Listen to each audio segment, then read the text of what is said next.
Uzbekistan was once the center of the world, the Silk Road, a vast network of sea and land trading routes linking China to the Roman Empire, India and Africa. And Uzbekistan sat at the heart of it. Samarkand, Bukhara, Tashkent, cities of legends, crossroads of empires. But then the world moved on. Trade routes shifted and empires fell, and Uzbekistan was left isolated until June 5th, 2025, when a 0-0 draw against the United Arab Emirates locked their place at the 2026 World Cup. For the first time in 34 years, Uzbekistan was connected to the world again, not through trade, through football. Welcome back to the World Cup Chronicles.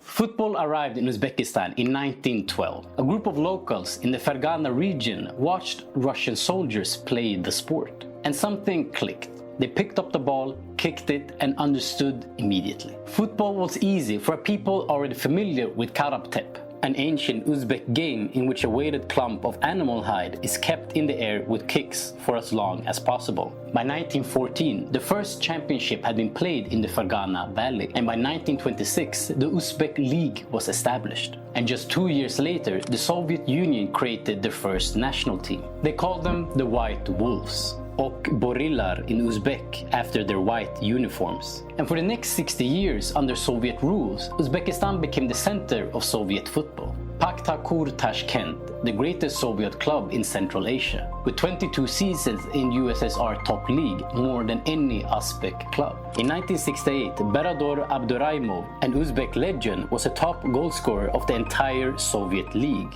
358 games for Pakhtakor, and one of the greatest Uzbek football figures in history. But in 1979, tragedy struck. In August of 1979, a plane crashed. The entire first team squad of Pakhtakor Tashkent was killed. All of them gone. Tashkent cried. The nation cried. But Uzbekistan kept on playing.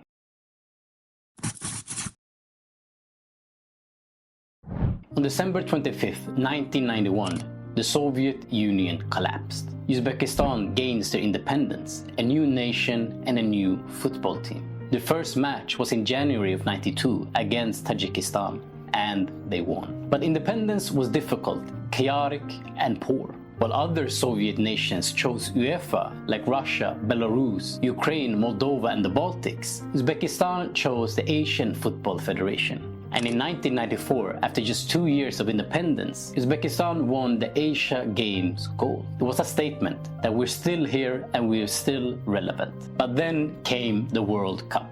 For 7 consecutive World Cups, Uzbekistan failed to qualify. They lost out in the final qualifying rounds twice, but they were never good enough.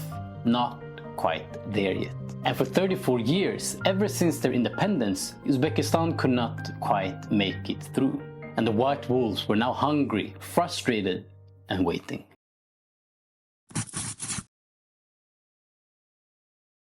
But in 2010s, something happened. The Uzbek Football Federation made a decision to invest. Hundreds of millions of dollars poured into football stadiums, into academies, into talent scouting programs across the entire nation. And a system was built, from grassroots all the way up. Milli Stadium, built in 2012, state-of-the-art. Talent development centers opened in every region, and young players identified, nurtured, and developed early. And by the 2020s, a generation was emerging. Players not developed in poverty, but in academies. Not in isolation, but in organized systems. And the seeds planted in 2010s were finally bearing fruit. Abdulkadir Husanov, at 22 years old, he plays for Manchester City, the face of modern Uzbekistan. Born in Tashkent, developed in Uzbek academies before moving to France and Lens. And his performances in Ligue 1 caught the attention of the world. And in 2025, Manchester City spent over £30 million to bring him to the Premier League, making him the first Uzbek player to sign for a Premier League club.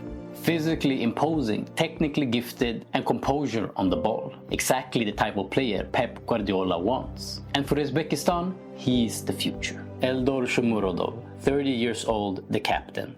the veteran and the leader. As a child, he watched his team win the '94 Asia Games gold, and now he gets to play in the World Cup. He is Uzbekistan's all-time leading goal scorer with 41 goals in 81 games. He has played for Genoa, Calgary and Roma. Now on loan at Istanbul Başakşehir from Roma, he finished as joint top scorer in the Turkish leagues with 22 goals. He has experience of the highest level and is the heartbeat of this team. Abuzbek Fayzulayev, 22 years old attacking midfielder, teammate of Shomurodov at Başakşehir and one of the brightest young talents in Asian football. Named AFC Youth Player of the Year in 2024. He's the engine of Uzbekistan's attack.